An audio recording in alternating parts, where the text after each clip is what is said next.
Fala pessoal, tudo bem? Sejam todos bem-vindos a mais um episódio do Lions Podcast. Hoje vamos falar sobre dinheiro, investimentos, mercado financeiro e principalmente como tomar decisões melhores quando o assunto é patrimônio. Nosso convidado começou sua trajetória ainda na universidade, construiu uma carreira sólida no mercado de capitais, participou de operações importantes e hoje atua em uma das áreas mais estratégicas do sistema financeiro brasileiro. Ao longo dessa conversa, vamos entender como funciona o mercado por trás de grandes investimentos, falar sobre educação financeira, comportamento do investidor e futuro da economia. Então, se liga aí, já deixa seu like, se inscreva no canal e vem curtir com a gente mais um grande bate-papo. Eu sou Arnon, apresentador do Lions Podcast.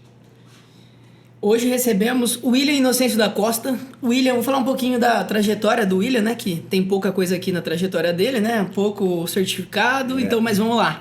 O William é bacharel em administração pela Unesp, possui certificação CEA como especialista em investimentos pela Ambima e também a certificação CGE, que habilita para a gestão profissional de recursos de terceiros em fundo de investimentos. Foi medalhista de ouro e prata na Olimpíada Brasileira de Investimentos e integra o M3 Club, um dos maiores comunidades de investidores do Brasil. Ao longo da carreira, atuou em áreas de gestão, relação com investidores, originação e distribuição na Vert Capital. Hoje trabalha com estruturação de dívidas no mercado de capitais, tendo participado de mais de 50 operações e consultorias para instituições como ONU, BID e Deleb. Também teve atuação voluntária em Matão, participando do grupo Pro Estudar, que também fiz parte, inclusive, é uma honra, e sendo cofundador e presidente do Rotaract Matão, Terra da Saudade. William, seja bem-vindo ao nosso podcast, Lions Podcast. É isso. Boa. Primeiro, muito obrigado pelo convite. E segundo, é uma boa aposta que vocês estão fazendo aqui, né? Acho que a carreira não é tão consolidada ainda, tem muita coisa para correr com 26 anos. Mas acredito que estou no caminho certo e que vamos ter a oportunidade de falar de muito mais coisas daqui para frente. Que beleza. William, muito obrigado, viu? Obrigado mesmo pela sua participação e sua presença.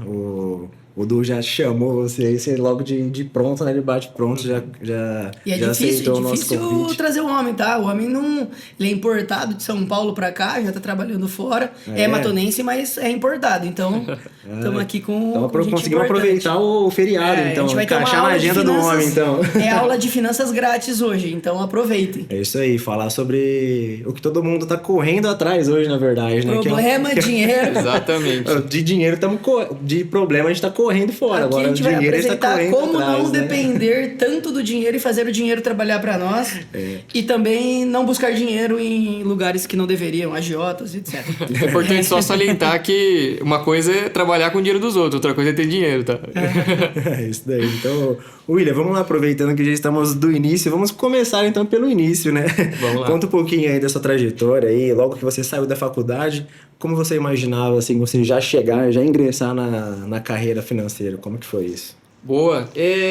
Foi muito por acaso, assim, que as finanças entraram na minha vida, assim. Eu fiz algumas bicos, né, antes de começar, de fato, a trabalhar. E no meu primeiro estágio, já no primeiro ano de Unesp, né, eu escolhi administração muito por conta de não poder esperar chegar até no quarto ano de faculdade para começar a trabalhar, né? A realidade já bateu na porta muito cedo.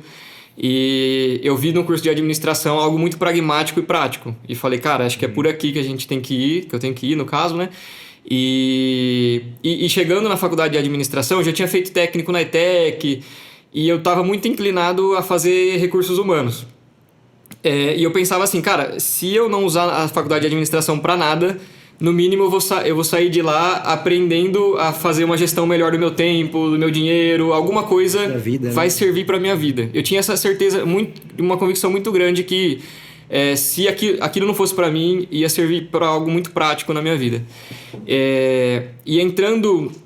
Bom, aí o Daniel até me ajudou a arrumar um estágio na Marquesan lá no começo, né? E eu tava convicto que eu iria pro RH, e aí, tipo, uma semana antes de eu começar, eu ia pro financeiro, na verdade. Então, é mais uma obra do acaso. E ali que eu comecei a ter um pouquinho mais de contato com números, eu fiquei por 3 anos ali na Marquesan. E, posteriormente, num evento do Rotary, eu conheci um economista, e era um evento justamente de finanças. Eu já estava estudando mercado de capitais para certificações e tudo mais. E ele gostou muito de mim e, enfim, me fez uma proposta, me ajudou aí pro back-office lá da Vert. E aí, chegando no meu primeiro dia de Vert, eu descobri que eu não estava no back-office, que eu estava na área de gestão. E para mim foi ali que começou tudo. E a Vert tem sido uma grande escola para mim, né? Já estou na minha 6ª área, foi praticamente um trainee, passei por todas as áreas lá e tive contato, consegui interagir com todas essas interfaces aí do que é uma estruturação de dívida, do que é um produto de mercado de capitais. Eu acho importante salientar também, né? Nosso podcast aqui é um podcast regional, mas que a gente visa trazer convidados que tenham know-how e conhecimento do Brasil todo. Já estamos trazendo pessoas como a carreira da própria Alessandra no último episódio, que ela falou que ela rodou o Nordeste. O próximo convidado também teve experiências no Rio Grande do Norte. Enfim, a gente está falando de pessoas que estão trabalhando não só localmente, mas a gente tem bons exemplos na nossa cidade, como a empresa que ele citou, né? A gente tem 2 das maiores empresas de implementos agrícolas do país estão situadas na nossa cidade. 3 das maiores empresas de suplementos estão situadas na nossa cidade. A maior ou segunda maior empresa de suco está situada na nossa cidade. Então a gente tem um berço do empreendedorismo e aqui a gente vê que tem muito dinheiro, um PIB per capita altíssimo, e é por isso que um cara que conhece de finanças, conhece de dinheiro e conhece de renda, de como fazer a alocação correta dos recursos, é importante pra gente entrevistar. E você falou muito bem de como todo mundo começa, né? Aquele começo eu vi um pouco do seu currículo de estagiário, auxiliar administrativo, que é o padrão, né? Então, já colocando isso na nossa segunda pergunta, né? Sempre existe aquele fake do começo da carreira, do selo que você ganha por vir de uma faculdade de renome. Eu sei porque eu venho do mesmo selo e sei que o mercado ele olha com outros olhos para esse tipo de formação. Mas conta pra gente o que esse episódio de ter esse selo te fez pensar, ou que mudou alguma coisa que você tinha de um paradigma, que eu acho que vai muito de encontro com a minha história. Legal, Du. Eu acho que tem um estigma que, cara, muitas vezes a pessoa vai fazer uma Unesp, uma USP e acha que aquilo é o suficiente para ela se dar bem na vida. E eu, assim, com certeza você viu isso de perto. Muitas pessoas com quem eu estudei não necessariamente tiveram uma trajetória ascendente, assim. Porque a pessoa muitas vezes coloca debaixo do braço o nome da faculdade e acha que aquilo ali é tudo, vai ser o suficiente para a vida dela. Eu, logo muito cedo, eu comecei a ter essa visão de que a Unesp me prepararia de alguma forma, mas que ela não era o suficiente. E os unespianos vão ficar muito bravos, mas não é uma realidade da Unesp, é uma realidade de todas as universidades públicas brasileiras. Então, algo que eu gostaria de falar pro William do passado, ou até mesmo na época de escola, é que você passar na universidade ou você começar uma universidade é uma das etapas. Pode ser que uma universidade te ajude a chegar na porta de entrada, mas dali para frente ela já não é lembrada. Então, eu digo isso porque eu trabalho com pessoas que não fizeram faculdades de renome, que são tão boas ou quanto eu, entendeu? Então, assim,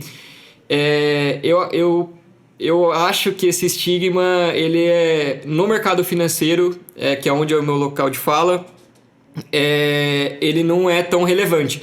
O ambiente ele é muito agressivo, então você fazer uma pós-graduação por fazer não é suficiente. Você tem que fazer algo e comprovar que você tem aptidão para... Na prática. Claro. Não, e assim, a mensuração ela é muito por resultado. Então, se você perder o seu tempo fazendo uma pós-graduação só para colocar no currículo, acaba sendo um desperdício de tempo. Então, o que eu vejo, assim, por exemplo, a certificação, né? Eu tirei o meu CEA com 21 anos, junto com o Perego. A gente foi fazer a prova lá em Campinas, o Ademir lá do despachante levou a gente. Inclusive um abraço para a família lá, eles apoiaram muito a gente. Bom, a gente foi fazer a prova, tinha 15 mil pessoas certificadas no país, né? E com 21 anos eu estagiário, a gente sai aprovado na prova, vê todo mundo chorando lá, gerente de banco que não passou, a gente saiu grande, né? Falou, cara, nossa, agora a nossa vida vai mudar. Cheguei no outro dia na empresa, não mudou absolutamente nada, as coisas continuaram como estavam. E foi ali que eu aprendi que a certificação, ela é muito menos para te habilitar e falar, o William é um especialista da Ambima e ele pode recomendar e fazer tudo, ela é muito menos para isso, na verdade, e muito mais para passar um recado para o seu empregador ou para o mercado de que esse cara tem capacidade de colocar a bunda na cadeira e estudar. Né? É uma validação. Exato. Então é isso. Eu acho que é muito mais mostrar para o mercado que você sabe aprender a aprender, que você consegue colocar a bunda na cadeira e estudar, do que necessariamente você ser de fato um especialista. A especialidade ela vem com o tempo e com a prática.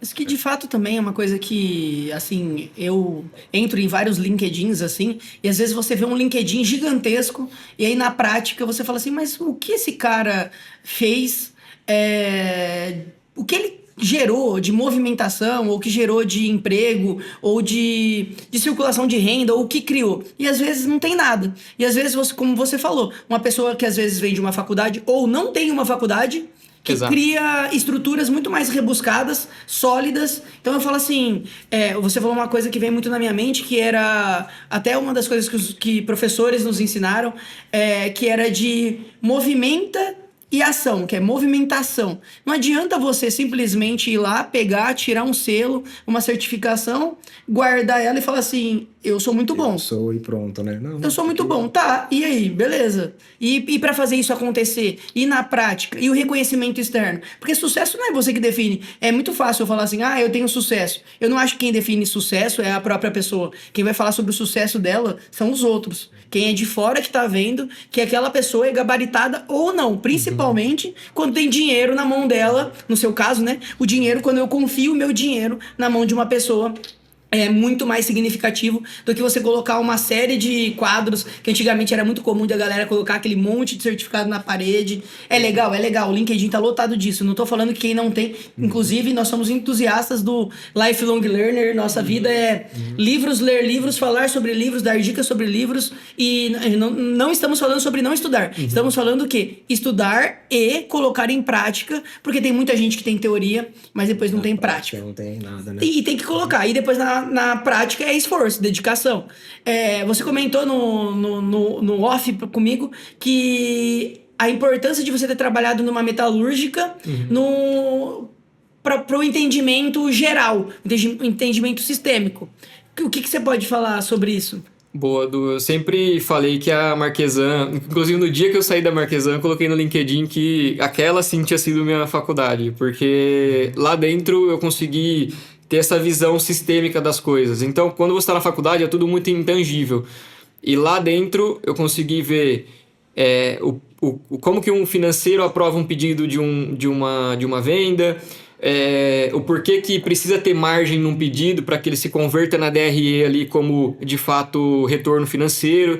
Então, tudo isso, mesmo eu fui estagiário, auxiliar, eu não tive nenhum cargo importante, foi uma passagem muito júnior mesmo, início de carreira, mas foi fundamental para eu conseguir ter essa visão integrada do que um PCP faz, uma área comercial, um financeiro, e como que essas cadeias são interligadas e como que a empresa é um mecanismo interdependente, né? Exatamente. E ali dentro, quando você passou, teve alguma pessoa assim que você assim, realmente se espelhou, que pegou na tua mão, assim, sabe? Que te ajudou realmente, que você ficava assim no pé do cara, assim, né? Da pessoa, pra realmente aprender, absorver, extrair tudo, assim? Claro, não, sempre tem, assim, acho que todo lugar que a gente passa, sempre tem alguém que marca, né? Eu falei agora do Perego, que a gente fez a prova junto, e provavelmente eu citei o Daniel também, e provavelmente vou citar outras tantas pessoas, porque a nossa jornada, ela é feita, assim, de pessoas, claro, e no fim do dia, eu acho que são essas pessoas, esses espelhos que acabam impulsionando a gente, né?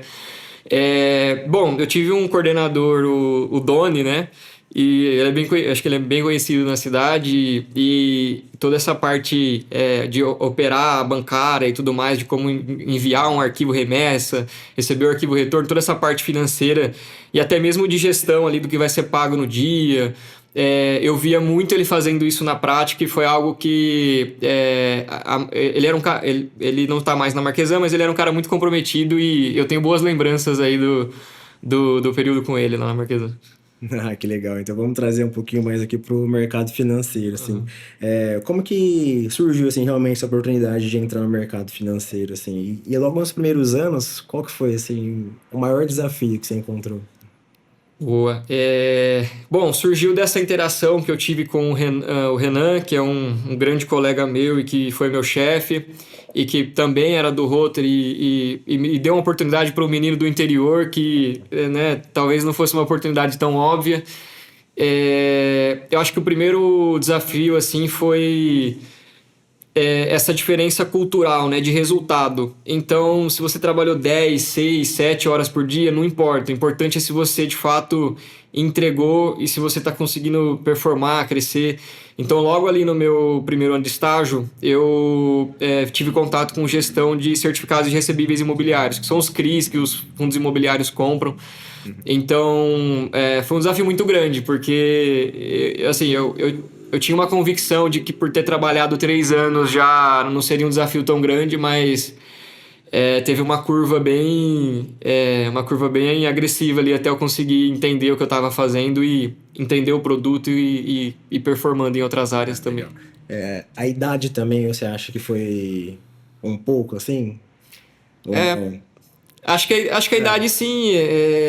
Maturidade ali e tal. Eu acho que sim, Arno, porque, querendo ou não, hoje eu tô com 26 anos, ainda não é uma idade muito, muito carregada de anos aí, mas enfim, já é melhor do que quando eu comecei, né?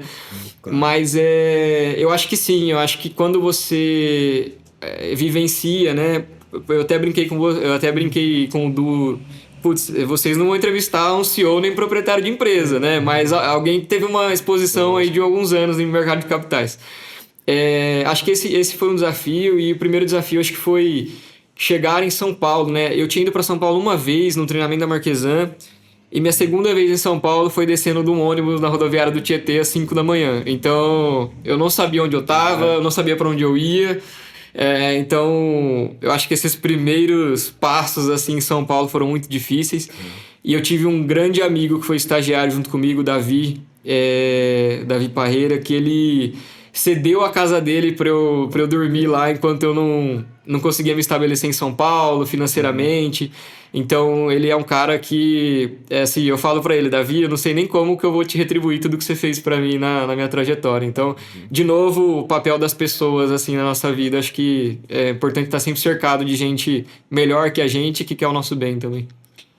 Eu falo assim, uma das coisas que você tocou sobre idade, né? Eu também, quando eu comecei a ter um contato com indústria e tal, você sente aquele primeiro baque que as pessoas não te respeitam tanto, porque às vezes você tem conhecimento técnico, você tem estratégias, você tem tática, você tem muita coisa, você tem muito conhecimento adquirido, só que aí você não tem idade. E aí as pessoas acham que um dos eliminadores de te dar uma conversa, uma oportunidade, ou você ter uma oportunidade de sentar numa mesa, é a idade. E aí, assim, nós, né, que somos mais jovens, estamos quebrando essa barreira de sentar em mesas de pessoas mais velhas. E eu acho que isso é bacana. E as pessoas acabam nem te respeitando muito, assim, né? Só que porque assim, às vezes o cara tem realmente, assim, um olhar, uma cara de novo ali, e o cara já fica meio que desconfiado. Então, o cara não te dá como muita, que eu vou né? deixar meu dinheiro na mão de um cara que tem 20 e poucos anos? Esse cara, por exemplo, eu peguei situações de estar assinando cheques de alguns milhares de reais e a pessoa ficar olhando pra mim e falar assim, pô, ele pode estar assinando esse cheque, como se fosse uma coisa, quase que uma descredibilidade da pessoa, né? E a idade é um fator importante? Sim, ele tem maturidade, tem coisas, vivências e etc. Contudo, não é só. Eu conheço pessoas de 22 anos que são muito melhores preparadas para ser gestores de companhia do que caras de 40, 50 anos que inclusive não se atualizaram e hoje são facilmente substituíveis. Mas aproveitando, a gente fala no mercado de capitais, principalmente para nós brasileiros, não é uma realidade simples, não é uma fala... As pessoas... mercado de capitais, ok. Mas você fala assim, as pessoas não conhecem de fato. Tanto que poucas pessoas... trabalham ou operacionalizam dentro do mercado de capitais de fato.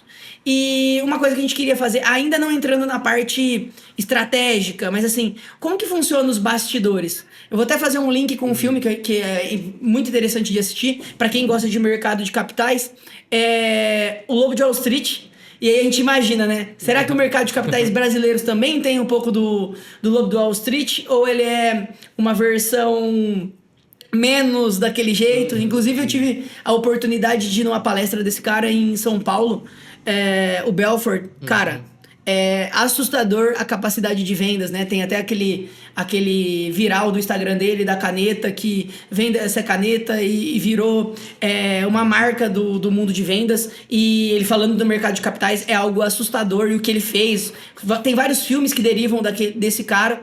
E tem um pouquinho disso no bastidor do mercado financeiro, lá na B3 ou nas assessoras de investimentos, nos assessores... Não, é legal você ter tocado nesse assunto, porque é uma caixa de Pandora, né? Ninguém sabe muito o que acontece ali dentro. O mercado de capitais ele é muito grande, assim. Então você tem muitos prestadores de serviço.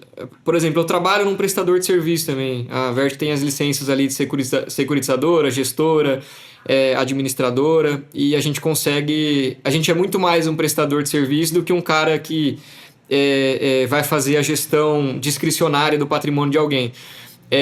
Então, assim como a Vert, tem outros N prestadores em mercado de capitais, né? Se você compra uma debenture de uma empresa listada em bolsa, né?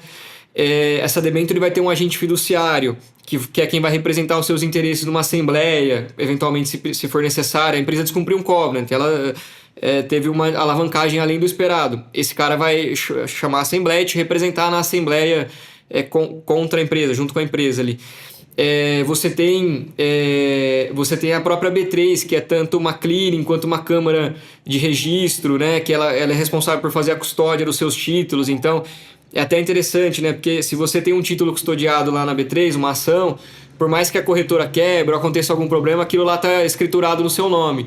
Então, é uma gama assim, imensa de prestadores, e eu acho que é até legal para o pessoal que é mais novo aqui em Matão e tudo mais, às vezes está querendo ir para o mercado de capitais, né?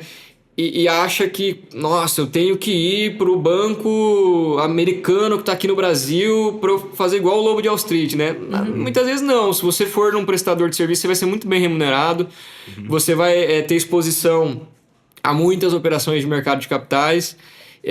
Então, enfim, você tem uma gama enorme de prestadores. Você tem distribuidoras, corretoras, agente fiduciário, fundos. Dentro dos fundos, você tem essa parte da gestora em si, né? O fundo imobiliário ele precisa de um administrador também ali por trás.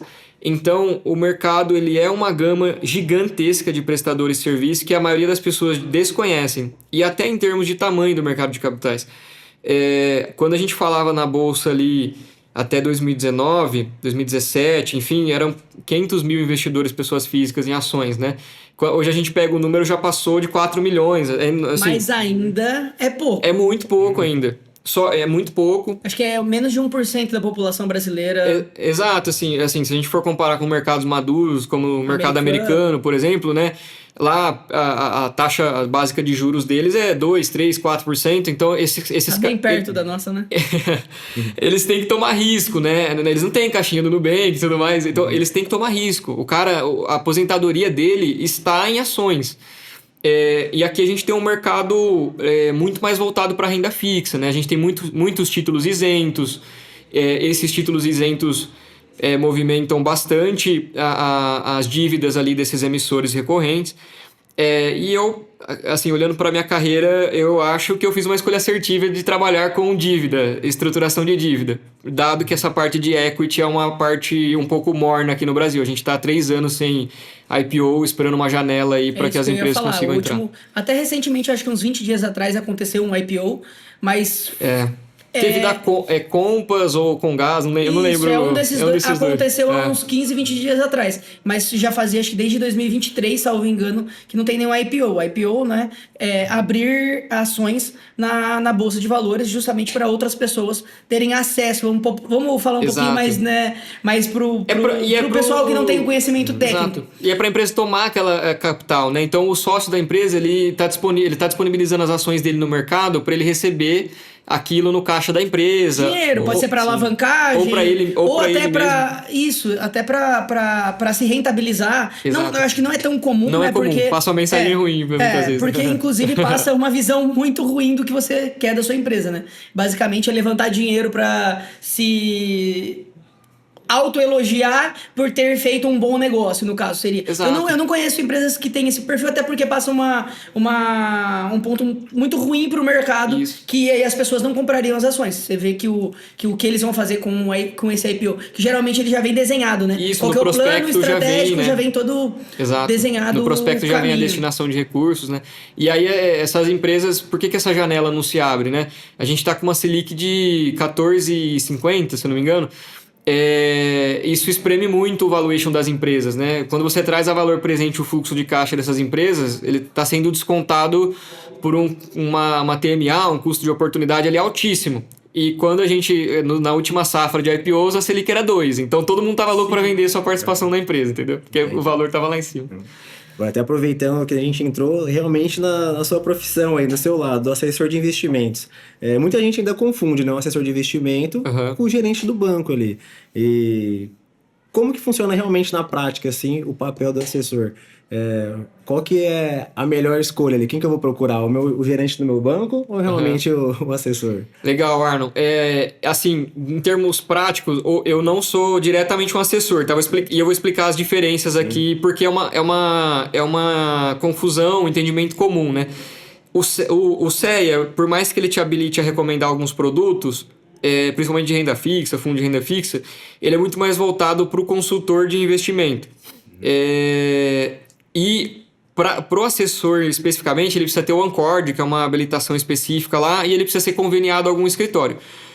Hoje, eu não trabalho necessariamente na distribuição de produtos, né? Eu não trabalho vendendo um CRA, um CDB para você, ou um fundo. Eu trabalho colocando de pé CRA, CRI, debenture, fundos de maneira geral. Então, eu trabalho ali na estruturação. Então, eu sento na mesa com as partes, reviso os documentos, né? Vejo se aquele fundo, se aquele CRI, CRA, aquela debenture, ele é passível de ser gerido da maneira que está escrito, né? Porque aquela dívida ela tem que ser gerida até o vencimento dela. Então, meu trabalho hoje ele é muito mais técnico nesse sentido do que de venda. Hoje, o consultor está tomando muito espaço no mercado, né? Pelo modelo de remuneração que o consultor tem trabalhado, né? Muito menos no produto e mais no fee-base, no patrimônio. Então, o consultor tem ganhado muito espaço. Mas, assim, a dica que eu sempre dou, assim, logicamente que é um lugar de fala do assessor, eu não sou assessor de investimento diretamente, mas a dica que eu sempre dou olha se o produto que o assessor ou o gerente de banco está te oferecendo, abre o tesouro, né? Olha lá, Tesouro Selic, Tesouro Pré-fixado. Foi te oferecido um CRA. É que o CRA ele tem isenção tributária, então você tem que fazer a conta do gross-up, lá você tem que ver se você tem que... Se a taxa é 14, né? Na verdade, você tem que comparar com um produto que está te oferecendo 16, por exemplo, por conta dessa isenção tributária. Mas o que eu sempre dou de dica pega esse produto, muitas vezes o assessor está te oferecendo um CDB, já escutei muitos casos, né? Em que esse CDB está te pagando 14 e o Tesouro, risco governo, né? AAA e tudo mais, está te pagando 14,50. Então, a dica que eu sempre dou a hora que te oferecer o produto, seja o gerente do banco, seja quem for, compara com o que o governo está pagando. Certo. Porque esse cara, ele deveria pagar ou igual ou um prêmio de risco em relação ao governo. Sim. Mas aí depende de cada produto também, tá? E eu acho também que as pessoas confundem um pouco isso e, na minha opinião, uma profissão não elimina a outra. Na maior parte das vezes, aqui o William, né? A gente já vê, a gente fala assim, 26 anos, mas o cara tá falando de TMA, ele falou de ROI, ele falou de equity, ele falou valuation, ele falou terminologias que você vai ouvir só em mesas de alto padrão e de pessoas com algum dinheiro na conta, vamos dizer assim. Estruturação de dívida é uma coisa também muito rebuscada para o mercado financeiro, até para eu como professor de administração, vou falar assim, não é uma coisa tão habitual e falar assim, você sabe o que é sim, agora operacionalizar isso não é fácil, ele é uma coisa muito difícil e rebuscada. E para tudo isso, a gente tem uma outra coisa que já deu um gancho. Ele já deu o punch para minha outra pergunta, que é: a gente vive na época que tem milhares de influenciadores aí que vendem sonhos, ilusões, faça isso. influenciadores financeiros. E a minha pergunta é: como separar a informação de qualidade de alguém que tem realmente o know-how, certificações e selos, mas também não tem um viés? Porque a gente sabe também que tem pessoas que falam assim: vamos alavancar determinado tipo de produto, ações. A gente vê que em alguns momentos um produto fica mais na moda do que o outro. Exatamente. Não sei por que, né, isso acontece. Então, separar a informação de qualidade por conteúdo disponível aleatório, sabe? Não, Du, eu acho que você tocou num ponto sensível pra mim agora, cara. Tá tudo bem, sua resposta pode ser pausada, pontuada e não agressiva. Olha, eu acho que assim, a internet, ela veio pra democratizar as finanças, assim. Eu aprendi muito no YouTube, aprendi muito com os influenciadores. E só tem que tomar cuidado que muitas vezes ele tá te vendendo um produto por trás. Não tem problema se o produto for bom. Tá ok, tá todo mundo se vendendo, né, no fim do dia. Acho que é um pouco a dinâmica do mercado. O que eu falo pra sempre o pessoal tomar cuidado o pessoal acaba... É até difícil falar, né? Mas assim, acaba que o influencer, muitas vezes, ele não tem uma habilitação para te recomendar uma ação e ele faz um vídeo falando: olha, assim, se você não investir nessa empresa aqui porque ela caiu 5%, você é um otário. Mas ele fala assim: mas isso não é uma recomendação de investimento. Então, assim, é conflitante. O cara tá dando esse disclaimer pra CVM não ir lá pegar ele e tudo mais. Então, assim, tem que tomar muito cuidado, assim. Tem um influencer bem famoso aí que... Se você fizesse um recorte de um ano, ele facilmente teria recomendado 60 ativos.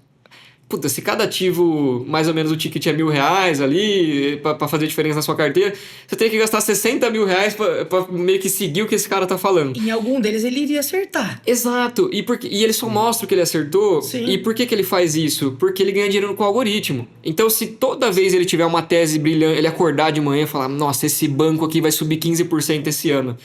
Ele não vai ganhar dinheiro com o banco, ele vai ganhar dinheiro com o algoritmo, com o AdSense, com o curso que ele vai vender. Então, ele precisa movimentar. O influencer vive de rotação, rotatividade. E o investimento, ele é totalmente oposto a isso. O investimento é monotonia. É você comprar e não ficar girando. Quanto mais você gira aquilo, mais corretagem você gasta, mais custo de oportunidade você deixa na mesa. Isso é totalmente o inverso do investir. Então, muita gente vem falar comigo e acaba se frustrando, porque a pessoa... Nossa, porque eu vi a comunidade de não sei quem, e eu vou lá e vou comprar 15, 20 ativos, não sei o quê. O que você acha de... Olha, eu acho que, sei lá, enquanto você estuda, tá tentando aprender, acho que vale você comprar um CDB aí de um bancão e um tesouro e trabalhar firme para ganhar mais e deixar o dinheiro investido. Uma duchinha de água fria no cara ele acabou de dar. É basicamente isso que ele fez agora, que é... Educado, né? De uma maneira, eu falei assim: enquanto você pensa isso, não vou nem perguntar pra ele de day trade então, porque eu não vou querer nem colocar ele em mais uma saia justa, porque eu já acho que a resposta dele vai ser muito perto da minha. Eu respeito muito quem faz day trade, mas pra mim ela é quase que uma roleta russa de investimento, né? É isso. Não sei a sua opinião, a minha é roleta russa de investimento, eu chamo day trade. É assim, menos é mais, assim, eu acho que quando a gente não tem tanta aptidão, né?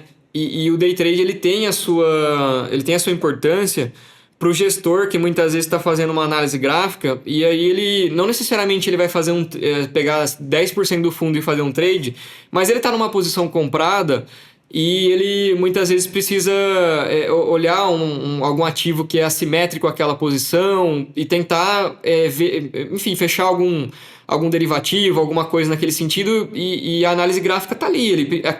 Ela vai dizer, assim, historicamente, naquele momento, como que aquilo se comportou, e se aquilo é assimétrico e pode ser um hedge.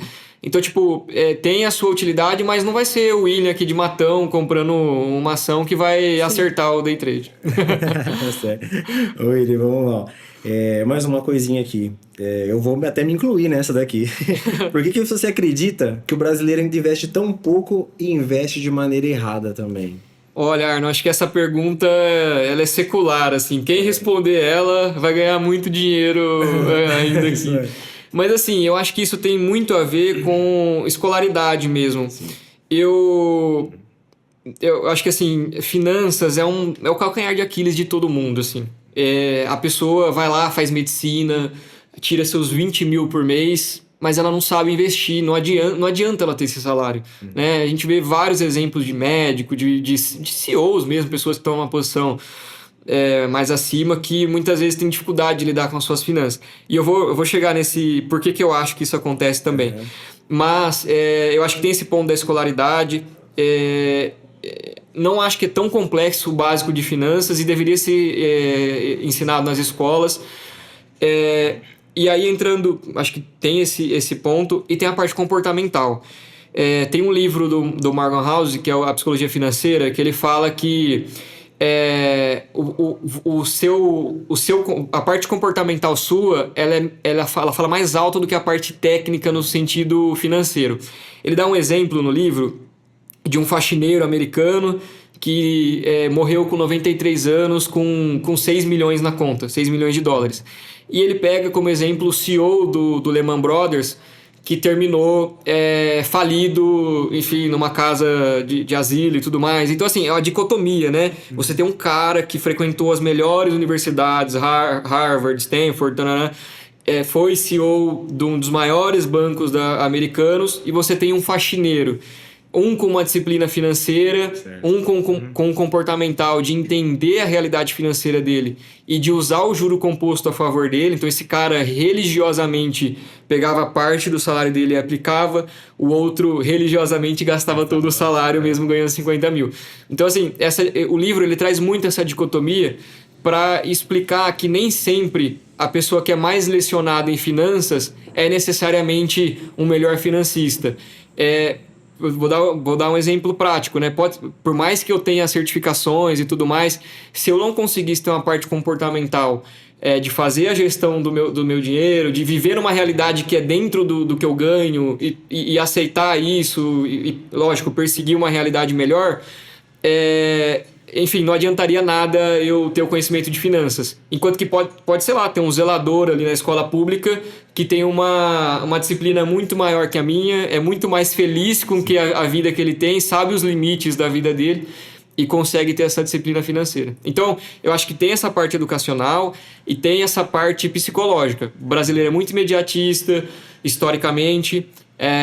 A gente está no ciclo, e eu acho que não é mais exclusividade do Brasil, tá todo mundo muito num ciclo de dopamina, de estímulo, bet, tigrinho, TikTok, e isso também afeta o seu juízo financeiro, na minha opinião, tá? É isso que até entra no que um pouquinho da nossa próxima pergunta, que era se deveria a educação financeira fazer parte da grade escolar. Acredito que você já respondeu que sim. A minha opinião aqui, a gente já falou episódio por episódio de que a gente não acha, a gente tem certeza de que deveria fazer parte, porque a gente sabe que a maior parte das famílias se separam em decorrência de dinheiro.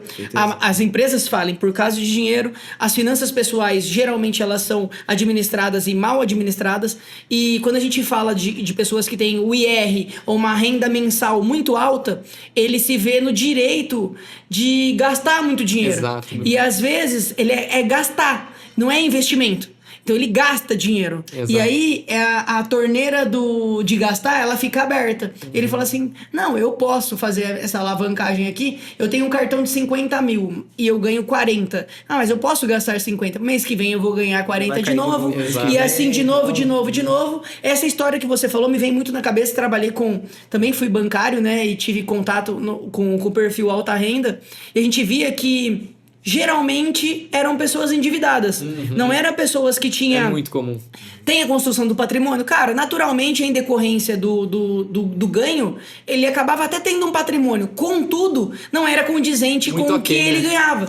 Se ele tivesse feito aquilo de uma maneira eficiente, ele poderia ter aposentado, sei lá, com 10 anos de antecedência, ou ter deixado um futuro familiar para um sucessor muito mais eficiente e melhor. Contudo, é aquele negócio, se eu ganho, eu gasto. Eu acho que é uma das coisas, você falou muito disso de dicotomia e tal. Eu falo assim, o brasileiro, ele tem muito esse negócio com o dinheiro, né? Tipo, uma culpa do dinheiro, uma de ganhar, e depois quando ele ganha, ele não sabe como gastar. A gente já viu aí vários exemplos de jogadores de futebol agora na Copa do Mundo evidenciaram isso, que é o cara que ganha milhões, aí vai ver o cara pede pra ser vendido porque ele não tem dinheiro. A gente vai falar de futebol um pouquinho depois, entrar nesse mundo, a gente gosta, todos aqui gostamos de futebol. E você fala assim, como que um cara que ganha milhões por mês não tem dinheiro? Dá pra não ter dinheiro. Exato. Dá, a torneira. Já acaba, né? E o que ele falou da dopamina, do imediatismo, eu acho que uma das coisas que influencia, já que a gente já respondeu a pergunta que eu ia fazer, é assim, eu acho que Bet, Tigrinho, dá uma sensação do ganho imediato. Só que ele não ensina que o algoritmo ele é mais inteligente que a gente. Exato. E geralmente ele é feito para tirar dinheiro da gente. No mercado de capitais, no próprio Tesouro Direto, vamos falar das coisas mais simples, né? O que tá mais tangível, não vamos falar de operações mais estruturadas. Sim. Mas eles... Cara, você poderia ter colocando dinheiro ali mensalmente, esse dinheiro que às vezes você não faz a conta do quanto você gastou de fato nisso daí, colocado adequadamente, poderia te levar num cenário muito melhor de vida.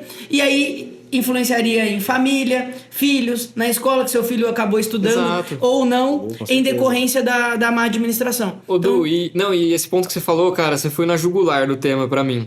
Eu, há uns 6 meses atrás, postei no Instagram que se você pegasse R$200 por mês e aplicasse por 10 anos, mensalmente, você terminaria esses 10 anos com R$46 mil. Considerando aí uma taxa de 1%, né, que é mais ou menos o que tá rolando hoje por mês. Ou seja, né, você tem a opção. Mas 10 anos, meu. Mas você tem a opção. Ou você chega nos 10 anos com 46 mil, ou você chega com 0. Por que eu tô falando isso? Esse ticket de R$200 mil é o que o pessoal gasta com bet mesmo. Eu trabalhei dentro de firma e a gente sabe como que é. A gente joga bola e vai e encontra os amigos. Assim... R$200 não faz falta. Pera aí, em 10 anos, cara, beleza, R$46 mil em 10 anos não vale mais o mesmo que hoje. Mas a gente tá falando que você, ao invés de ter 0, você vai ter 46 mil.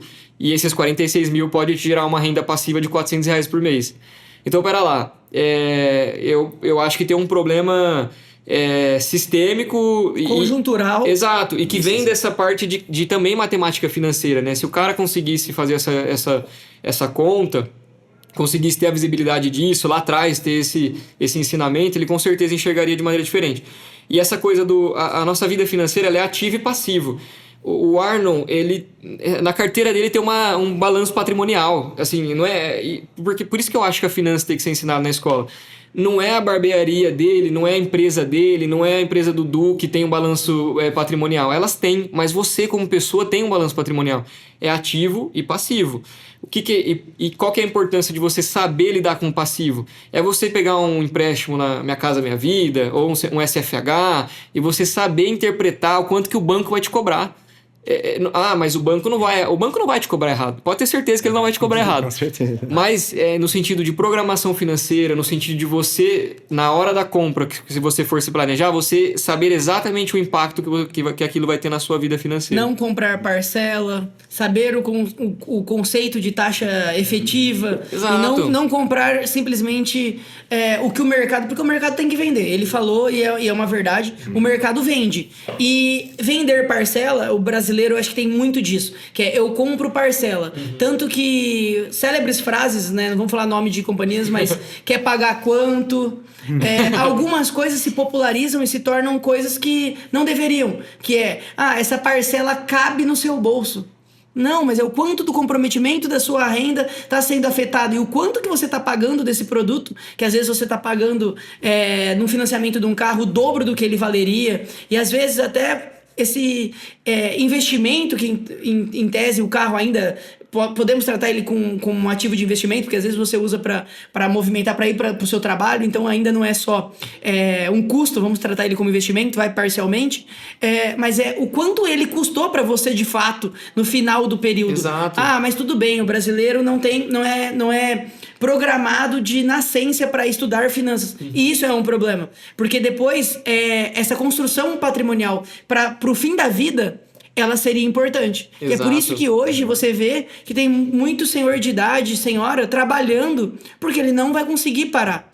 Exato. Porque a taxa vai estrangular, o produto no mercado ele tá caro, a inflação ela tá corroendo, a aposentadoria é baixa e de maneira geral, até o teto da aposentadoria é baixo, porque o cara que tá recebendo o teto, ele veio de um valor, às vezes 10 vezes maior. Eu acho que, com perdão da falácia, de certa forma, mas é pior para um cara que ganhava 70 e ir para 7 do que um cara que se acostumou com uma vida de 2, ficar em 2, porque ele já acostumou com aquela vida. Ele vai ser fortemente estrangulado pelo mercado. O mercado, eu falo, desde o mercado de balcão quanto o mercado. Vai. Só que assim, o cara que veio de lá e veio pra cá, esse cara também, ele não vai saber lidar com essa situação e vai ter um problema. E é onde entra no problema familiar, separação, que depois vai culminando em outros problemas de vícios e etc. É uma coisa que vira conjuntural e estrutural. E é um problema que, sinceramente, se a gente não tocar nesse assunto na esfera política, desde o do nosso município, para nossa região, para o governo, para chegar no governo federal, em algum momento, educação financeira tem que estar na grade escolar, tem que ser básico. Né? O mercado tá como o vilão da história, né? Sim. Só que, por que o mercado cobra um spread tão alto, né? Porque, cara, a PDD de você emprestar, a provisão que você tem que colocar de perda para emprestar para uma pessoa física dinheiro, é algo, assim, enorme. Então, acaba que os spreads também são jogados lá em cima, né? Você tem uma população que financeiramente não é instruída, o governo não liga para isso, e o banco precisa girar ali a carteira dele, fazer dinheiro, então acaba que se a gente tivesse uma instrução melhor,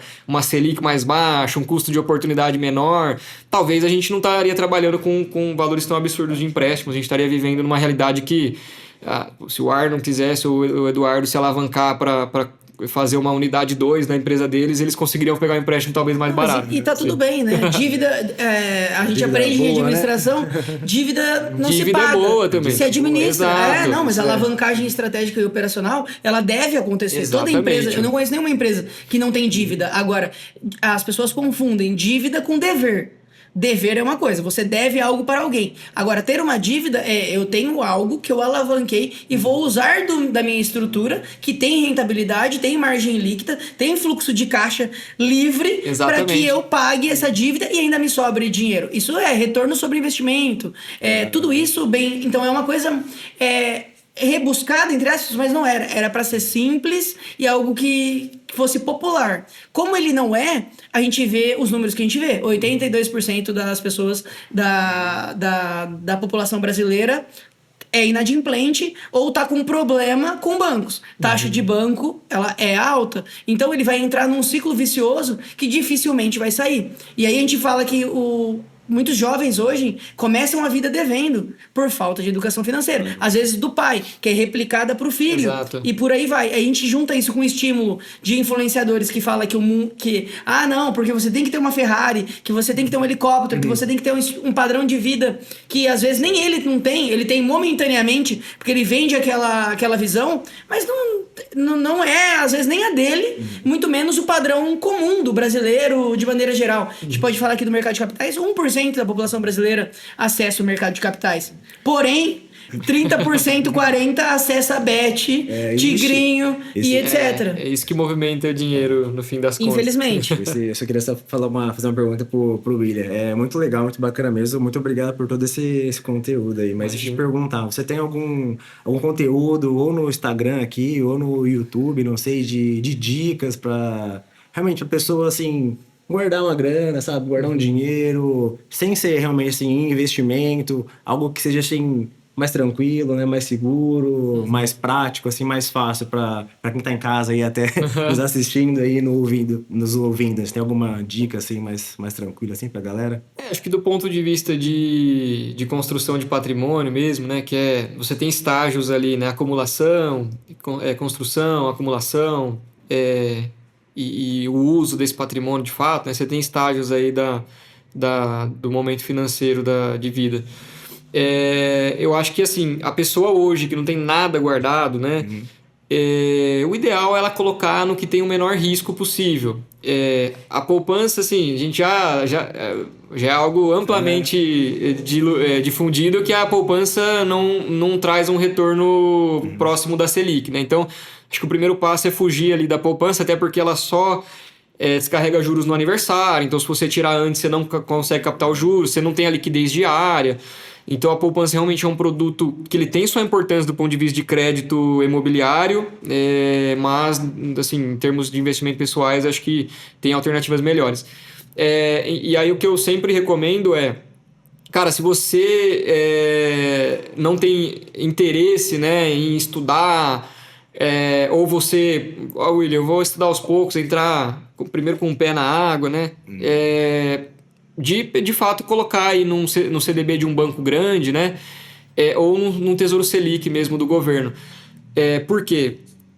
Primeiro que o CDB, né, o seu risco de crédito é o próprio banco. Então, se você pega um banco listado, né, sei lá, o Itaú tem 300 bi de market cap, o Bradesco tem 150 bi de market cap. São bancos assim avassaladores em termos de tamanho. Então, se você compra um CDB de um banco desse tamanho, você está no risco desse cara não te pagar. Começa por aí. Que é um ótimo risco.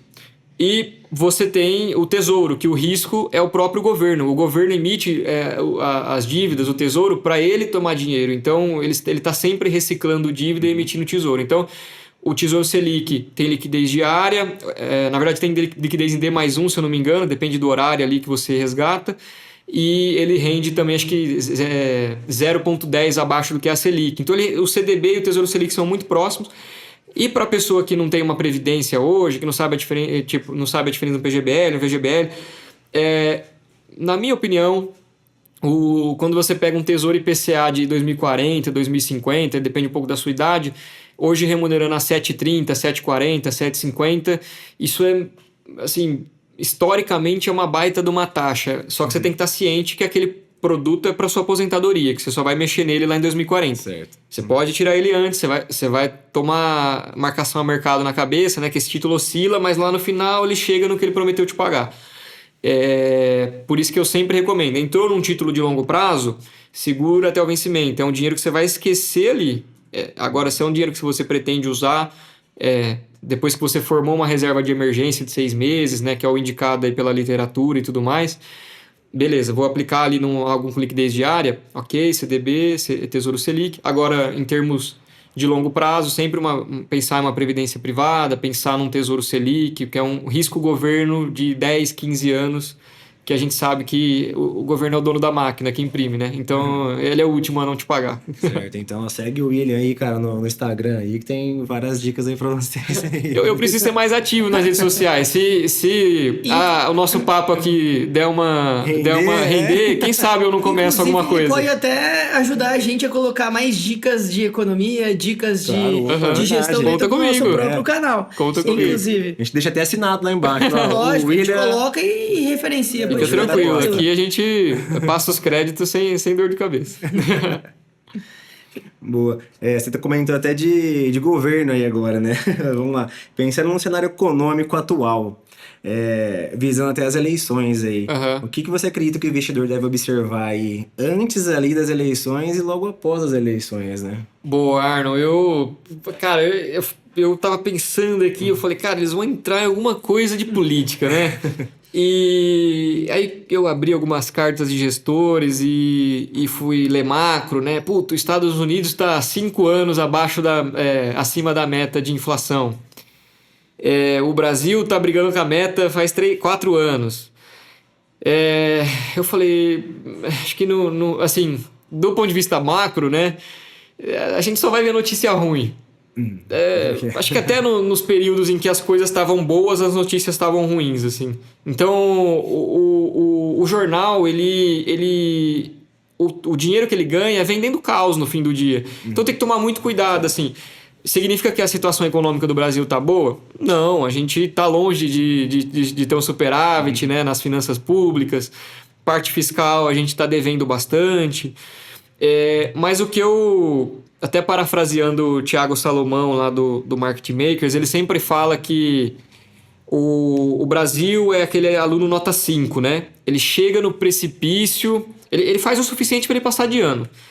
Aí ele flerta com o precipício, ele chega no precipício, a hora que ele vai cair, ele salta para trás e fala, eu que mando aqui. Então, assim, o Brasil, historicamente, ele nunca vai ser um outlier nos emergentes, mas ele também nunca vai tender a ir para uma coisa tão agressiva como foi uma Venezuela. Então, se a gente olha para os BRICS ali, para os emergentes, a gente tem uma moeda relativamente estabilizada, a nossa inflação está estabilizada, o nosso juro real é o maior sei lá, de um país que não está em guerra.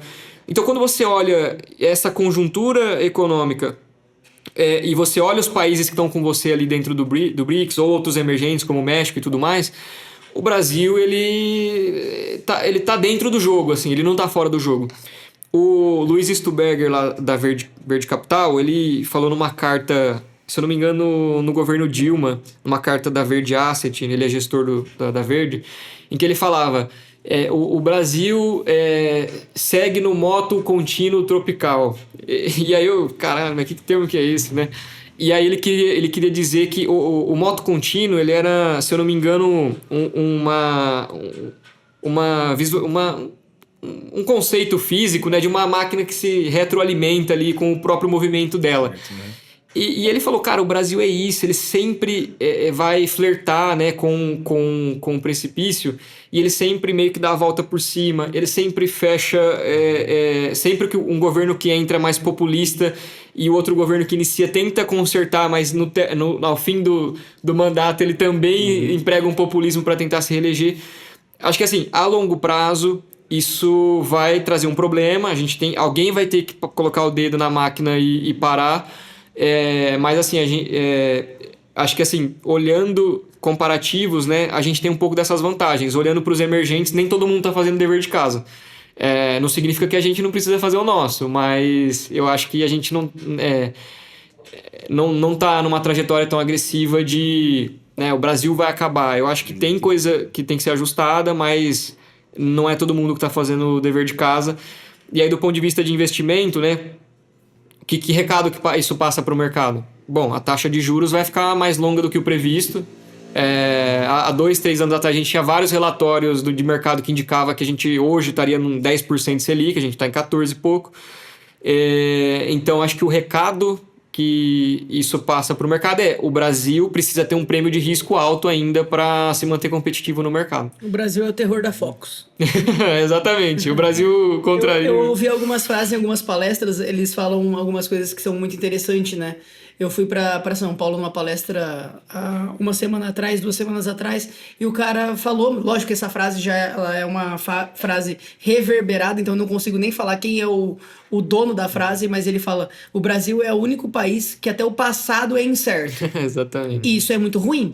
Porque, falou assim, o passado, ele é certo, ele já aconteceu. É só você contar a história. Porém, a história é mudada no Brasil ano após ano. Nós estamos vivendo hoje o dia, né? O dia da nossa gravação é o dia da Revolução do Soldado Constitucionalista de 32. E aí, quando você vai falar disso, né? Aí fala assim, historicamente, a gente vai falar do MMDC. Não gostaria de entrar nessa esfera política, mas até pelo dia, né? Pela data, por esse feriado, ele vivenciávamos uma das coisas que a gente até citou aqui, acho que a Alessandra puxou, né, dos grandes gestores brasileiros, vamos falar assim, nós falamos de gestores CEO, C-Level, pessoas com finanças próprias, mas vamos agora de finanças públicas, né, então assim, um grande gestor que a gente pode falar de economia de país, a gente pode falar assim, ditadura militar, tal, todos os problemas, beleza, tudo bem, a gente não tá falando da parte obscura da ditadura militar, estamos falando da crescimento, geração de universidades públicas, a maior parte, inclusive, o Unesp, o Fiscar, foram todos oriundos desse período da ditadura militar. Então, eu acho que quase todo o governo, ele tem partes boas e partes ruins, como tudo na vida. Sim. E não tem como você falar assim, de maneira geral, assim, um grande político que ficou e ele é unanimidade. Isso não vai ter, até porque se o político tem uma eleição, você tem lados opostos, né? Então, a gente pode falar assim, a gente tá falando da Revolução Soldado Constitucionalista, a gente vê em Getúlio Vargas, a gente sabe que ele teve 2 fases, ditador e a outra fase que depois ele foi para mercado e fez grandes coisas. Como também foi Juscelino, crescer 50 anos e 5. A gente sabe o custo que ele gerou para o Brasil, 50 anos e 5, a gente aprende na escola como se fosse a era de ouro do país e não sei o quê. Porém, ele incentivou um tipo de indústria que depois canibalizou o crescimento do país no futuro, que é porque hoje a gente não tem tantas ferrovias e a gente tem problemas logísticos. Esses problemas logísticos levam a problemas de custos operacionais que acabam refletindo no mercado, no varejo mesmo, no mercado de... Só tem um modal no país, um único modal. E a gente não deveria. A gente é um país de dimensão continental que deveria ser trimodal ou polimodal, Exato. que deveria ter integração entre esses entes. E a gente fala como uma decisão lá atrás... Reverbera até hoje, né? Vai até hoje. Então a gente tá falando de uma decisão da década de 50, 60, que a gente tá em 2026 discutindo um problema oriundo dela. E você falou de uma coisa aqui dentro dessa fala, que é, em algum momento alguém vai ter que colocar o dedo nessa ferida para resolver um problema, porque senão não teremos aposentadoria, não teremos um INSS capaz de pagar toda essa máquina que o Brasil ele tem 200 e poucos milhões de habitantes. Então, é uma estrutura extremamente pesada. A gente ser muito populista é ruim, mas temos que ser populista porque a gente sabe do problema conjuntural, social que a gente tem. Então, não tô falando nem que... Eu nem sei qual modelo que existiria. Se a gente tivesse a resposta, a gente estaria lá, né? Pô, então, provavelmente a gente ganha o Nobel da Economia se a gente conseguisse ter essa resposta. E trabalhar assim, basicamente, seria quase que a gente trabalhar como um guru de mercado, né? Exato. Mas assim... Tentando essa resposta de você, não sei como você vai responder, por essas tendências de mercado, o que você acredita que pode transformar o mercado? Ou você vê alguma coisa que tá de novidade ou alguma coisa? Se falou há um tempo atrás em NFT e depois isso sumiu e depois agora fala assim, criptomoeda. Agora, cripto, ninguém mais tá falando tanto em cripto. Não, porque agora tem um computador quântico que inviabilizou a compra de criptomoeda. Sei que é uma outra esfera, não sei nem se você quer responder sobre isso, mas assim, fica à vontade de falar o que você vê de novidade, como você enxerga esse modelo de cripto, NFT e tudo isso nesse contexto. Não, perfeito. Eu acho que de novo, eu acho que eu sou muito pragmático quando o assunto é investimento mesmo. Eu acho que o feijão com arroz nunca fez mal para ninguém, assim. E o maior praticante de feijão com arroz que a gente tem é o Warren Buffett, né? Beleza, lá no passado ele gostava de comprar umas coisinhas, né, falidas, só que quando ele juntou com o Charlie Munger, ele passou essa visão fundamentalista de que, olha, você tem que investir em boas empresas, né, fazer investimentos sólidos e só assim que seu patrimônio vai crescer. Tanto é que ele tá vivo, né? Olha eu matando o Warren Buffett. Ele tinha uma estatística que nos 93 anos ele chegou em 100 bi de patrimônio, e se ele tivesse começado 15 anos depois, ele estaria com 11 milhões de patrimônio. Então esse é o poder dos juros compostos. A régua do tempo ela é muito mais importante do que o quanto você aporta. É bom, é ótimo, você acelera o processo, mas acho que é a prova viva de que o tempo ele é inabalável em termos de juros compostos. E quando a gente entra não vou falar moda que o pessoal vai ficar bravo, mas quando a gente entra nessas novidades, em 2021 todo mundo tá falando de China. Não, porque investir em China, não sei o que, morreu, ninguém fala mais disso. NFT, né? Ninguém sabe o que virou isso. É um ativo digital, uma arte, beleza, né? Mas aquilo, no fim do dia, quando a gente fala de fidúcia, né? O que é a característica fiduciária de uma moeda? É a confiança. Então, se eu só vou dar valor para aquela NFT, aquela NFT só vai ter valor se alguém acreditar que aquilo tem valor. O preço é a junção da oferta e demanda. Então, aquilo só vai ter valor se alguém acreditar que tem valor. E liquidez, né? Liquidez também. E aí, quando a gente fala de uma NFT, né? Assim, posso queimar a língua, mas a gente não sabe o que virou, se vai ter valor, o que acharam. Beleza. E a gente tem outros ativos que não são geradores de caixa que são apreciados pela humanidade. O ouro não gerou um centavo de caixa nunca na história da humanidade. Só que ele é um metal que tem... Contudo, não perde valor desde a sua descoberta. É um metal que tem ali as características de condução de energia, tem o seu uso comercial, assim como a prata. E é um ativo que no longo prazo se mostrou uma proteção, apesar de não ser um gerador de caixa. Lastro de várias economias e moedas. Lastro de várias economias, né? Enfim, mesmo depois de Bretton Woods, acho que depois de Bretton Woods, o ouro ele ganhou a chancela de ativo do mundo, né? Porque o dólar ele acabou saindo um pouco de figura ali, né? Puta, ó, o dólar não tem mais lastro em ouro. Então o ouro acabou ganhando um corpo ainda maior ali no cenário internacional, né? De defesa, de proteção. Bom, falando de criptomoeda, né? Eu recomendo você trazer o Rodolfo, tá? Ele que manja, mas eu tenho uma visão financista e não de tecnologia de cripto, tá? A Vert trabalha lá com stable, com blockchain, né? E tudo isso está trazendo... acho que vem muita coisa nova para o mercado que a gente nem vislumbra o que vem por aí em termos de registro, custódia, aceleração de processos. E isso tudo tem a ver com cartório, não só finanças. Assim, tem muita coisa em termos de escrituração, custódia, guarda das coisas. Acho que tudo isso vai ser muito acelerado com a blockchain, né? A capacidade dessas moedas de hospedarem aí essas transações. Mas no que diz respeito ao Bitcoin, eu particularmente só enxergo que o Bitcoin ele tem um valor intrínseco. O valor intrínseco dele é essa confiança. É um ativo descentralizado, que o governo em tese não pode fiscalizar, que você consegue deixar ali numa exchange guardado, e que é isso, você não consegue, em tese ele não pode ser tomado de você. Então eu acho que essa característica dele anarquista, né, vamos dizer assim, eu acho que é o que traz essa fidúcia e esse valor intrínseco. Eu não sou a melhor pessoa para falar se eu acho ou não um bom investimento, mas o que o tempo provou é que o Bitcoin é um ativo assimétrico. Ou seja, se você pegar o Bitcoin e comparar com qualquer ativo de mercado, ele não vai ter uma correlação próxima. Ele vai ter um desvio padrão muito maior do que a média desses ativos. É mais volátil. Então, assim, muito gestor de mercado, muitas pessoas colocam ali 1-2% do patrimônio em Bitcoin. Aqui a gente tem um exemplo. Porque justamente o Bitcoin ele tem essa assimetria. Então, ou seja, pode ser que tudo caia e o Bitcoin suba. Ou pode ser que tudo suba e o Bitcoin caia. Não deixa de ser um cassininho. Ele é bem assustador. Só que ele deixou muita gente rica. Então, é um tipo de ativo realmente que eu não conheço ninguém também que não faça esse dever de casa e fala assim, eu tenho 70% do meu patrimônio em Bitcoin. Ou em outra criptomoeda, seja ela Solana. A gente tá falando do Bitcoin porque ela é a popular, né? É igual a gente falar IA e falar, IA, todo mundo vem chat GPT, mas tem 140, 180 outras IAs.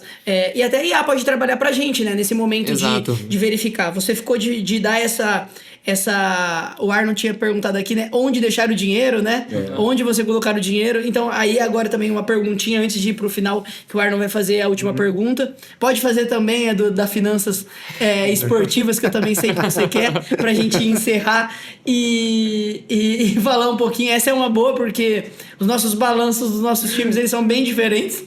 Então, a gente pode entrar nessa seara também. Mas que time que é o seu? O meu time é um time que tem dinheiro e que investe o dinheiro muito bem, que faz cálculo de retorno de investimento. Não sabe que é flamenguista. Tá defendendo, né?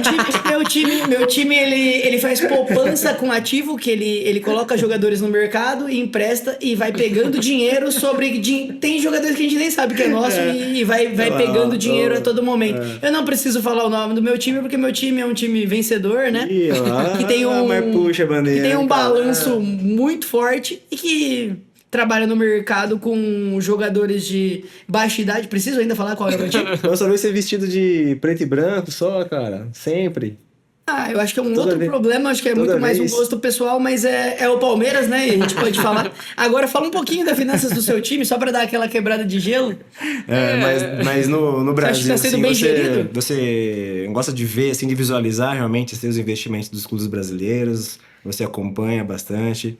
Você acha que o Corinthians investe certo nas contratações? É difícil, viu, Arnon?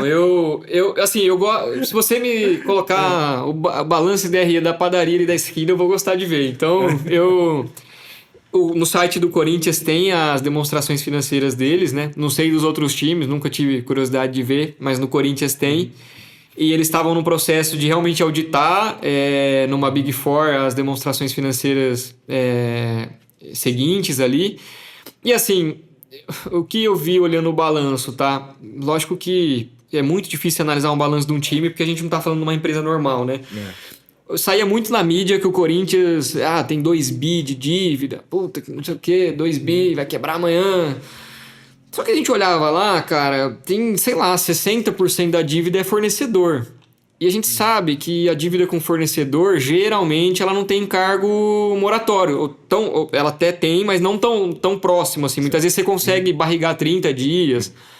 O fornecedor, a linha de fornecedor do seu passivo, ela funciona, se você ganhar prazo, ela funciona como um financiamento.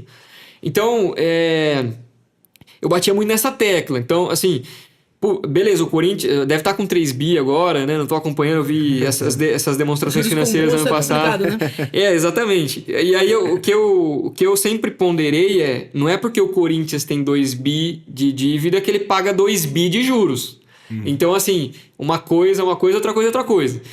Não significa que tá tudo às mil maravilhas, mas eu acho que a mídia traz esse sensacionalismo de que o Corinthians tem 2 bi, mas peraí, ele fatura 1 bi, entendeu? Ele não tá falido. Exato. A gente falou de dívida não se paga, se administra, e eu tava brincando aqui como palmeirense, com perdão de te cortar, mas é uma verdade. Fala assim, a gente gosta desse sensacionalismo e fala, o Corinthians vai acabar, o Palmeiras vai comprar o estádio do Corinthians e fazer um estacionamento, o Palmeiras tá... Não, mas agora eu tô falando defendendo. Não, mas o Corinthians uma gestão melhor, né? Porque... O Corinthians com gestão, ele se torna uma potência, e talvez até assustadoramente não é ele o time... eu acredito que o Palmeiras está num lugar que é do Corinthians, ao lado do Flamengo, que é. A gente tá falando de uma torcida de 30 milhões, uma outra torcida de 40 milhões, com capacidade de geração. Literalmente, na minha cabeça, a frase do bando de loucos, que são pessoas que dão dinheiro pro clube pra subsidiar. Exato. De fato, ele acontece, e eu vou falar, é um time apaixonado, já tive a oportunidade de ir no estádio do Corinthians, não tenho... nada de não ressalvar, te falar que é um estádio muito bonito. Contudo, de fato, não ter compliance, você falou agora das Big Four, e ela tem que entrar de fato para ser um aspecto auditado, porque eu acho que tem muito amador gerindo o esporte. E aí, a gente tá falando de bi, a gente não tá falando de... Exato. O Corinthians é uma empresa, o Palmeiras é uma empresa. Pode não ser uma SAF, mas sim, é uma empresa que tem ativos, e tem ativos que, às vezes... E literalmente eu acredito que até eu acredito que tem trabalho, por exemplo, o Palmeiras mesmo, eu falei de jogadores, os ativos são muito fortes, então vender ativos, o Palmeiras teve venda de jogador na casa de bi o ano passado, e aí é caixa, e quando você tem caixa, você compra melhor, você tem barganha, você tem presença, e aí você tem poder de negociação, e aí você ganha títulos que colocam mais dinheiro em caixa, aí você vai negociar com o fornecedor de material esportivo, você financia melhor, aí a marca quer se apresentar, o name rights vai pra cima e por aí vai. Então você entra num cenário que é um ciclo vicioso que vai todo mundo pra cima e todo mundo ganha mais dinheiro. Exato. Eu acho que o Corinthians é o time de maior potencial financeiro do Brasil. Com certeza. Mais do que o Flamengo, inclusive. Eu acho que a gente tá... São Paulo é um polo que hoje é mais fortalecido que o Rio de Janeiro no sentido de esporte, de visibilidade, tudo. Mercado de capitais, tudo. Grandes empresas, mas do com ponto de vista de marketing. Em boas mãos, assim, e com boas pessoas de gestão realmente, com uma empresa melhor gerenciada, realmente ia ser... Exato. Com certeza ia trazer mais um mundial pra nós. Arnon, e assim, não tô querendo dizer que a situação tá boa. Eu só tô querendo mostrar que, assim, muitas vezes o que sai na mídia não é exatamente a situação real, né? Com certeza. Se continuar assim, a trajetória, né, a gente sabe o caminho. Mas acho que só fazendo esse parênteses aí. Vocês perceberam que eu sou um pouco otimista, né? Falei, não meti o pau no Brasil, não meti o pau no Corinthians. É isso aí. Mas, William, obrigado. A gente tá chegando pro nosso final aí, tá? A gente... Queria que você deixasse aí apenas, assim, um conselho para quem tá começando a construir um patrimônio hoje, assim. Se você pudesse deixar realmente, assim, um conselho. Perfeito. Primeiro de tudo, montar uma reserva de emergência de 6 meses. Eu acho que isso traz uma confiança psicológica muito grande. Amanhã, se você quiser trocar de emprego, você consegue. Amanhã, se alguém bater no seu carro não é o fim do mundo. Então isso traz uma estabilidade, uma segurança de dia a dia inigualável. Então montar essa reserva de emergência é o primeiro passo antes de você pensar em investir qualquer coisa. Onde deixar essa reserva? Acho que nos ativos que eu elenquei aqui, né? CDB, Tesouro Selic, CDB de bancão, né? Claro. Enfim, enquanto você estuda, né? Deixar definitivamente nesses ativos que são conservadores, né? Que você tem uma previsibilidade, uma liquidez diária e é um curso natural, você vai se interessar por aquilo, você vai conhecer pessoas que sabem do assunto, você vai fazer cursos, você vai ter o poder financeiro de contratar um consultor, um assessor. Enquanto você não chegou lá, é fazer o dever de casa, montar reserva de emergência, trabalhar para ter mais patrimônio e ir aplicando, como eu disse, na régua do juros compostos, né? O Warren Buffett provou pra gente que o tempo é mais valioso do que necessariamente o quanto que você aporta, tá? Isso aí. E agora vamos para quase que o nosso último bloco de fechamento. A gente gosta de fazer um bate-bola e a gente vai fazer uma pergunta e você responde meio de imediato o que vem na sua cabeça sobre isso. Um livro sobre dinheiro. A Arte de Gastar Dinheiro, do Morgan Housel. Para mim é um livro transformacional porque você começa a entender que alguns atos seus são muitas vezes por status, por querer mostrar alguma coisa do que necessariamente você por uma vontade, uma questão financeira. Então tem uma coisa muito psicológica por trás. E aí, só acrescentando, a Psicologia Financeira do Morgan Housel também, os dois. São 2 livros fáceis, tá? Um investidor que você admira? Cara, eu poderia responder o Warren Buffett, mas Tudo bem, você já falou dele 3 vezes, agora vamos falar de um nacional. Não, eu ia falar assim, o Warren Buffett é muito caricato, mas eu admiro a pessoa normal do dia a dia, que consegue investir trabalhando muitas vezes ali Como você falou, pode ser um zelador que tenha Pode ser um zelador, uma pessoa que não tem um salário absurdo e consegue construir um patrimônio. Uma esse cara que eu fácil, admiro. renda fixa ou variável? Os dois. Mescla, né? Exato. Equilíbrio. Um erro financeiro que todo mundo deveria evitar? Cara, não existe almoço grátis. Então, sempre que algo tiver com muito prêmio financeiro, alguma coisa tem ali. Algum risco que você não tá... 40% assim é bom, Exato. né? Alguma coisa que você não tá materializando está dentro daquele prêmio, tá? Um hábito que fez diferença na sua carreira?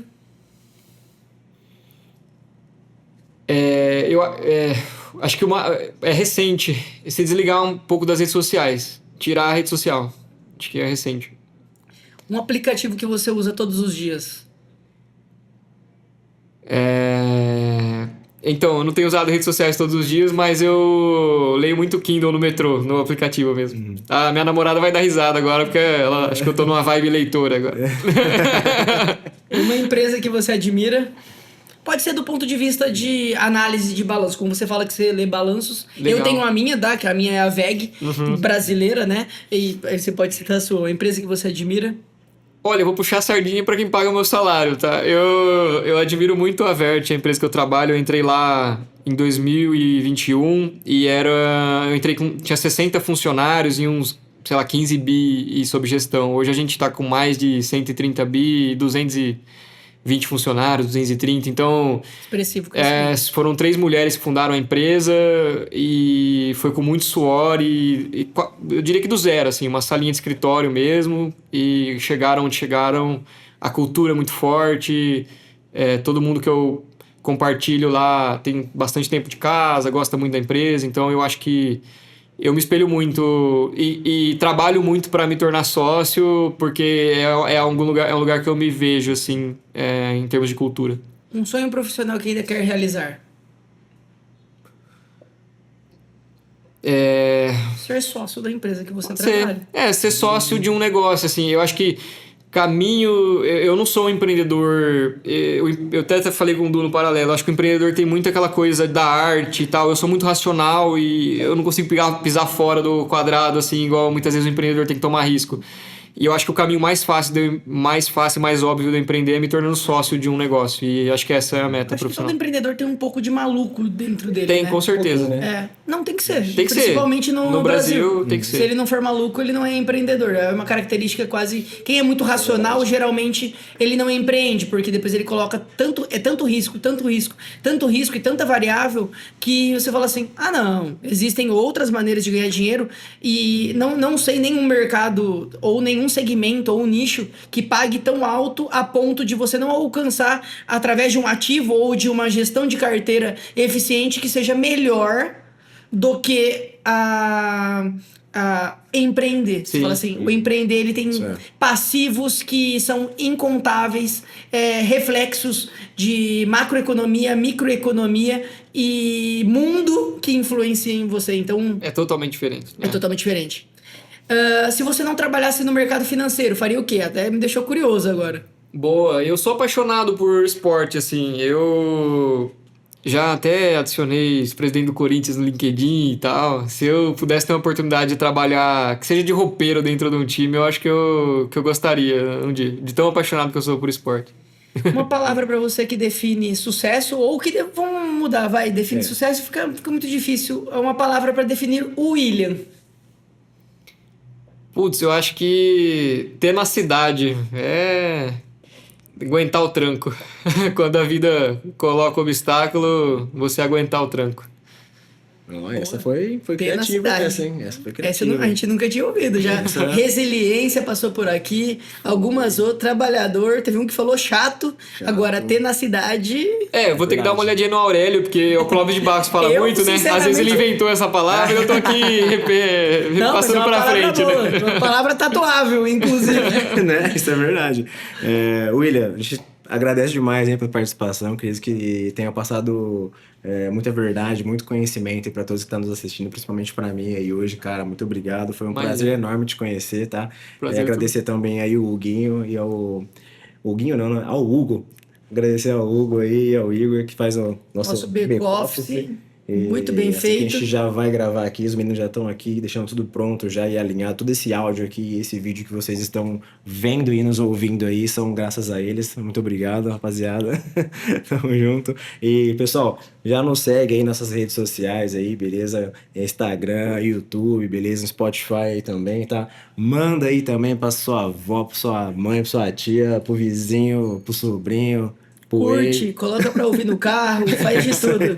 É isso aí, rapaziada. Então, segue a gente. William, quer passar seu Instagram aí pra rapaziada seguir aí você também? Boa. Meu Instagram é fechado. Eu acho que eu preciso criar Eu vou ver a repercussão página, aqui, né? E aí, se for boa, quem sabe eu já monto o canal no YouTube, já faz o pack completo. Por favor, cara, por favor. Mas é will.inocêncio. Acho que é will.inocêncio lá, tá? Tá. Já vai achar, já. Dica de finanças, senão ele cria uma página e ele vai ser o nosso fornecedor de conteúdo sobre finanças. Opa, gostaria muito de agradecer a sua assim. presença Exatamente. aqui.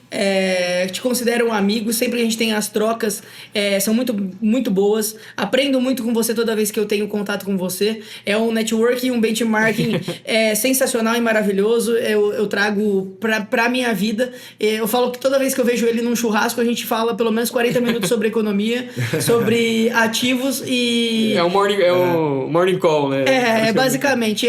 É quase que um... Vamos falar pro brasileiro, é o tourinho. Pra mim, assim, eu vejo o tourinho, sabe, com o minuto do empreendedor. Exato. Ele faz um briefing de mercado e me atualiza de uma coisa que eu não tô mais fazendo parte dele diretamente, né? Acabo indiretamente como empresário, como gestor, enfim. Tenho a minha carteirinha lá sendo gerida.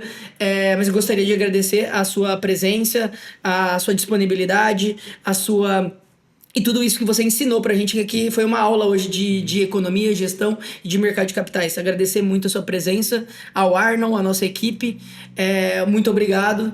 É isso da minha parte. Legal. Queria agradecer também e, assim, pela oportunidade mesmo. Acho que eu não chego na canela da galera que vocês já trouxeram aqui, mas acho que faz parte da oportunidade, a confiar nas pessoas e tenho certeza que a gente vai ter novas interações, vou ter coisa nova também para trazer mais para frente. E contem comigo aqui. E um agradecimento à minha namorada, a Bárbara, que sempre está junto comigo. Tem vários amigos, né? O Galati foi uma pessoa que conectou a gente também. Enfim, e sempre agradecer as pessoas. Acho que a gente não é nada sem essa interação que a gente está tendo e sem as pessoas que nos levantam profissionalmente, pessoalmente. Cerque-se de pessoas boas. É isso. Essa é a mensagem final. É isso aí. Então, pessoal, muito obrigado. Esse foi o Lions Podcast. Nos vemos no próximo episódio. Tamo junto.